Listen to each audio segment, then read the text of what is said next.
The dark forest under the moonlight always seemed like a place of mysteries and fears. But this night, even the wind whispering through the dense foliage seemed to warn, "Flee while you still can."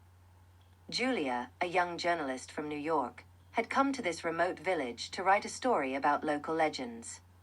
The villagers whispered of mysterious creatures living in the forest, missing people, and wolf tracks appearing where they shouldn't. As she stepped onto the narrow path leading deep into the woods, her heart pounded with unease, but curiosity outweighed her fear.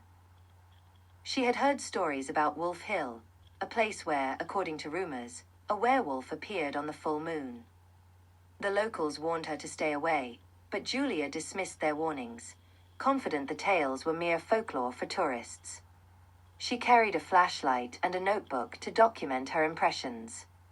Occasionally, her flashlight illuminated strange glimmers in the eyes of wild animals hidden in the darkness. Suddenly, a deep, guttural sound emerged from the shadows. Julia froze, her heart pounding faster. The sounds grew closer, resembling a harsh growl. From behind the trees, a figure emerged. At first, Julia thought it was just a man, but when the moonlight fell upon him, she saw thick fur, long claws, and glowing yellow eyes filled with hatred. It was a creature that walked on two legs but moved like a beast. Its face was wolf-like, yet retained human features. Julia stood frozen, unsure of what to do. The creature didn't attack. It stood still, staring at her as if contemplating something. Suddenly, the werewolf tilted its head back and howled. The haunting cry pierced the night, silencing all other life. From the forest came answering howls. Others were near. Julia realized she wasn't facing it alone. She took a step back, trying not to provoke aggression, but accidentally stepped on a branch that snapped loudly underfoot. The werewolf lunged toward her.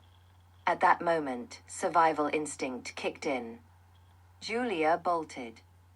She knew her chances of escape were slim, but fear fueled her legs.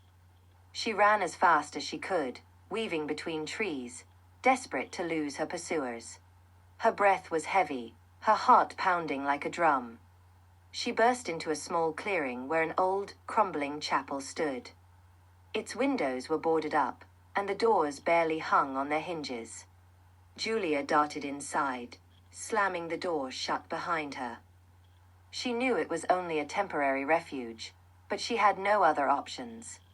The werewolf stopped outside the chapel, staring at her through the window. Its eyes blazed, and its teeth gleamed in the moonlight. "What do you want?" Julia shouted, trembling with fear. But there was no response. The creature only stared, as if waiting.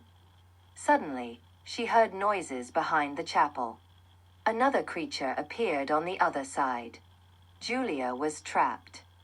Then, the doors burst open, and an old hunter stormed in, wielding a weapon. His eyes were cold, and a silver bullet hung at his belt.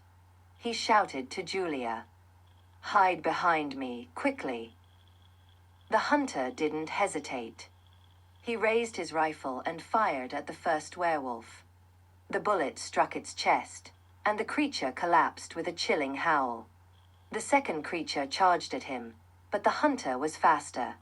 He drew a silver knife and delivered a fatal blow. When it was over, Julia sat on the floor, unable to believe she had survived. The hunter, breathing heavily, sat beside her and said, "You made a big mistake coming here. This place isn't for people like you." He explained that he had been hunting these creatures for years. They were once human but had succumbed to a curse.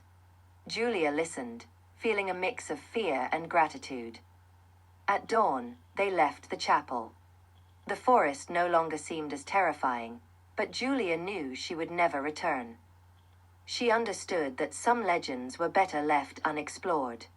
However, upon returning home, she found something strange in her pocket, a small piece of a silver amulet she didn't remember taking. The feeling that someone was watching her never left. At night, she dreamed of glowing yellow eyes in the darkness. Julia began to realize that her encounter with the werewolves had left a mark on her, one she might not escape. Each full moon brought an unsettling restlessness. She noticed her sense of smell sharpening, and the city's sounds became unbearable. Though she tried to dismiss it as stress, deep down, she knew something had changed. She feared asking the hunter for the truth, but felt the answer lay in the chapel where it all began. One full moon night, Julia felt an uncontrollable urge to return to the forest.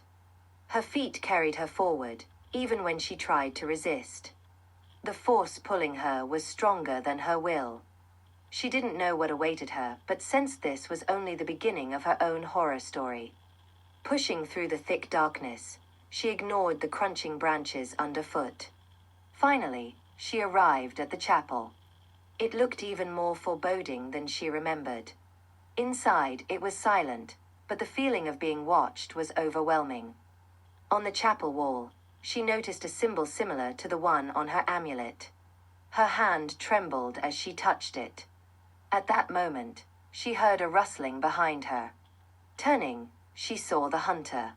But this time, he looked different, his face tense, his eyes gleaming with something unspoken. He said, "I knew you'd come back. Now you must make a choice." "What choice? What's happening to me?"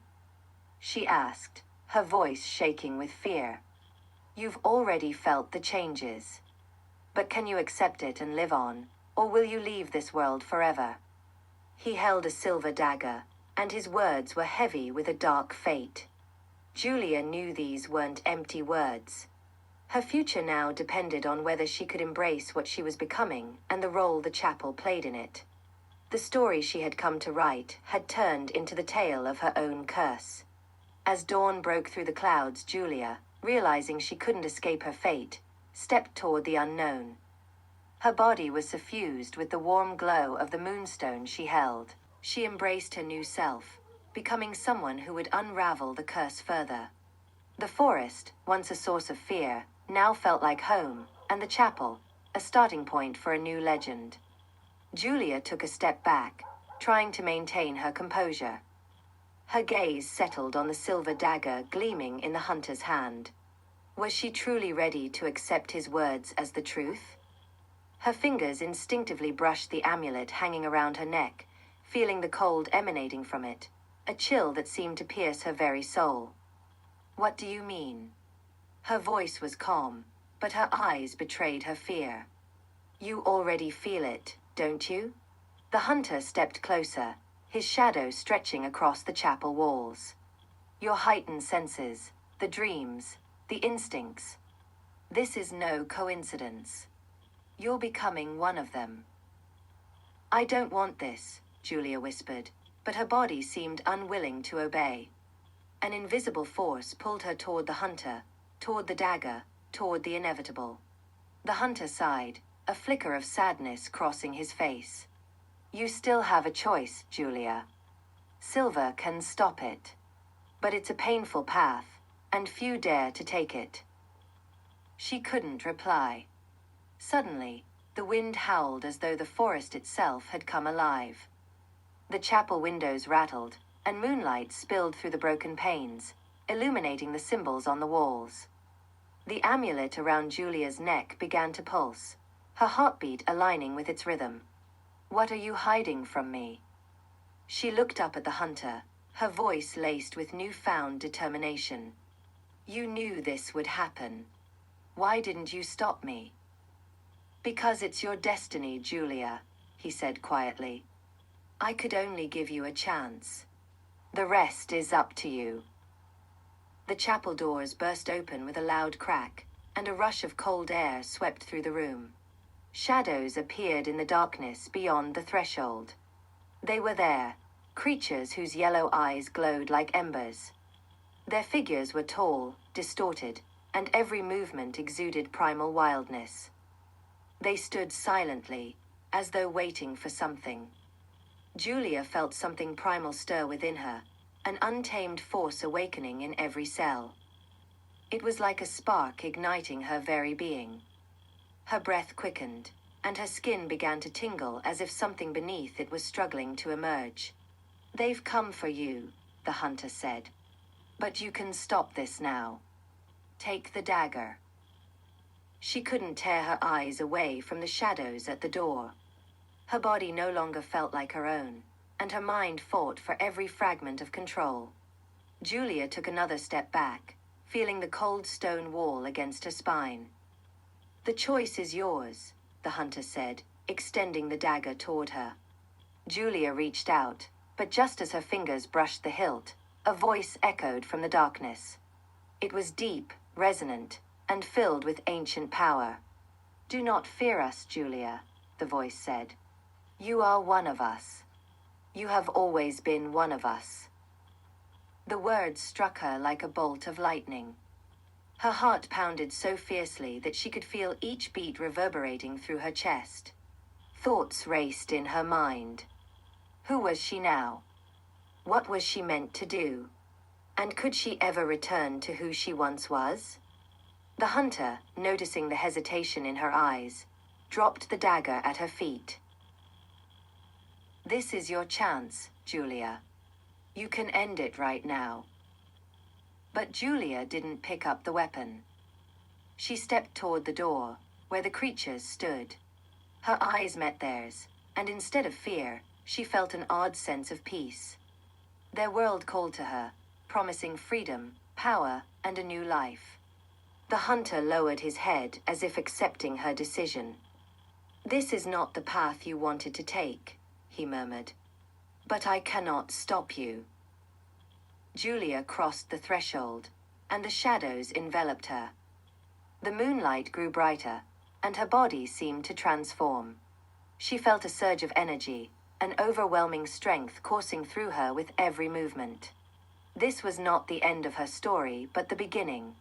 The human world was behind her now, and ahead lay darkness, full of dangers, mysteries, and perhaps the answers she had sought all her life. Julia felt the cold night embrace her as she took the final step out of the chapel and into the arms of the darkness.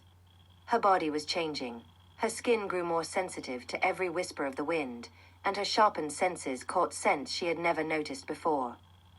Her heartbeat synchronized with the rustling of the trees, and every sound in the forest became clear to her, as if it were a language she had just begun to understand. The creatures stood in a circle, surrounding her. Their golden eyes burned like fire, and they never looked away from her. Julia stopped, trying to grasp what was happening. Her fear melted away, replaced by curiosity and a strange sensation, as if she had finally returned home. "You have accepted us, and now we will accept you," spoke the same voice that had echoed in the darkness earlier. A figure stepped forward, revealing a tall man with long dark hair and fur covering his bare arms. He looked like their leader. "We have been waiting for you." Waiting. Julia felt her voice come out stronger than she expected. "Why? I don't know you. I don't know who you are." "But you know yourself," the man smiled, revealing sharp, wolf-like teeth. "The same blood flows through your veins as it does ours. You were born with this. Perhaps you didn't know, but fate has brought you here, just as it was meant to." Julia recalled her childhood, the strange moments when she felt out of place among others. Her dreams, filled with images of forests, moons, and wild creatures since she was a child. Could she truly be one of them? "I don't know what you want from me," she said, struggling to maintain control. "If I really am what you say, then what now?" "Now you have a choice," the man replied. "We can help you understand who you are, teach you how to control your power. Or you can try to return to your world, but I warn you, you can never be the same as you were. Your nature will always haunt you." She looked at them, these beings who seemed both wild and noble. In their eyes, she saw not just animalistic savagery, but also a deep sadness, a longing born from centuries of loneliness and struggle for survival. "And the hunter?" she asked, glancing back at the chapel, its doors still ajar. "He said silver could stop this. What does that mean?" The hunters fear us because we are stronger, the leader replied, his voice tinged with bitterness. Silver is their way of keeping us in fear. But you can already feel it. Silver cannot destroy what you are. It can only cause pain, a temporary, illusory salvation. Julia carefully ran her hand over the amulet, which now seemed heavier. She remembered the hunter's words, his sorrow as he acknowledged her choice. If I stay, what happens next? Her voice was quiet but resolute. You will learn to be yourself, the man said. The forest will become your home. You will gain strength and freedom you never dreamed of. But be ready for struggle, for our world does not accept the weak. She hesitated, but deep down, she already knew the answer. Her heart no longer belonged to the human world. She could never return to her old life, knowing who she truly was. I'm staying, she said firmly. The leader nodded and gestured for her to join the circle. Julia took her first step, and as soon as she stepped into the center, she felt a powerful surge of energy engulf her. Her eyes met those of the others, and she felt a connection she had never known before. As the moon rose higher, Julia felt her body yielding to its new strength. Her skin pulsed, her bones ached as they shifted, but along with the pain came liberation. When the transformation was complete, Julia raised her head to the moon and howled, her voice blending with the chorus of the others. This was the beginning of her new life. The forest embraced her, and now she was part of its dark mystery. Yet, in the deepest corner of her soul, one question lingered. Was this truly her choice, or had fate decided it for her long ago? The days blurred together as Julia wandered deeper into the heart of the forest. The moon, now her constant companion, guided her path, casting its silvery light through the canopy of ancient trees. She felt the forest's pulse, its rhythm, as if it were alive within her, and she was beginning to understand the language of the wind, the rustling leaves, the whispers of the earth. Her transformation was far from over. Every day brought new sensations, new abilities. She could hear the distant hum of animals in the forest, feel the tremor of their movements from miles away. Her senses had sharpened to a level she never thought possible. But along with this newfound strength, there were times when an overwhelming hunger gnawed at her, deep, primal, insatiable. It was not hunger for food, but for something deeper, something her instincts told her she needed. The creatures who had embraced her now taught her how to live in the world she had chosen. They showed her the ways of the forest, the ancient rites and rituals that connected them to the land. She had been given the title of one of them, a creature of the night, and in turn, the forest had accepted her into its embrace. But there were moments when Julia would sit alone beneath the trees, her eyes on the moon, and wonder what her life had become. She had left everything behind, her old life, her old world. The memories of human connection, the warmth of family, the comfort of familiarity, seemed distant, almost alien to her now. She had no regrets, not truly, but the emptiness that sometimes lingered was a reminder that something had been lost. One evening, as she sat by a stream, listening to the gentle flow of water and the call of distant birds, a figure approached. It was the leader, the man with the sharp teeth, the one who had welcomed her into their fold. "You are changing," he said quietly, standing beside her. "I can feel it. The power growing within you. But there is something else, too. Something different." Julia turned to look at him, her eyes glowing faintly in the twilight. "What do you mean?" "There is conflict within you," he continued, his voice soft but filled with understanding. "The hunger is strong, yes. But it is not just for the hunt. You seek something else. A connection. Something beyond what you've become." Julia clenched her fists, a bitter laugh escaping her lips. "Maybe I want something more than this life of endless hunting and wandering. Maybe I'm not content to just be a part of this pack." The leader's eyes narrowed. You have tasted the forest, Julia. It is in your blood now, and it will never let you go. You cannot escape what you are. But you can learn to control it, to balance the hunger with a part of you that still seeks something more. Julia looked away, her gaze lost in the shadows of the trees. The leader's words echoed in her mind. She had accepted what she was, but the conflict within her was undeniable. There were moments when she longed for something she couldn't quite name, a part of her humanity that she hadn't fully let go of. You must choose, the leader said, his tone serious. The forest will always call to you. It will always pull at your heart. But you are no longer the girl you once were. You must decide if you can live with this, if you can embrace your true nature. Julia stood up, her gaze fixed on the horizon. She had always thought she knew who she was, but now she wasn't so sure. The forest had claimed her, but had it also claimed her soul? Was she destined to wander this dark world forever, or was there a way to find peace, to reconcile the wildness within her with the quiet whispers of the life she had left behind? I will learn, she whispered, more to herself than to the leader. I will learn to control it.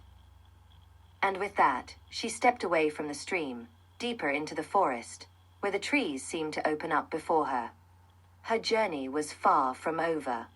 The answers she sought lay somewhere in the shadows, hidden beneath the moonlit leaves. And perhaps, just perhaps, there was still a path back, if she could find it in time. But for now, the forest was her home, and she would live by its rules, no matter where they led her.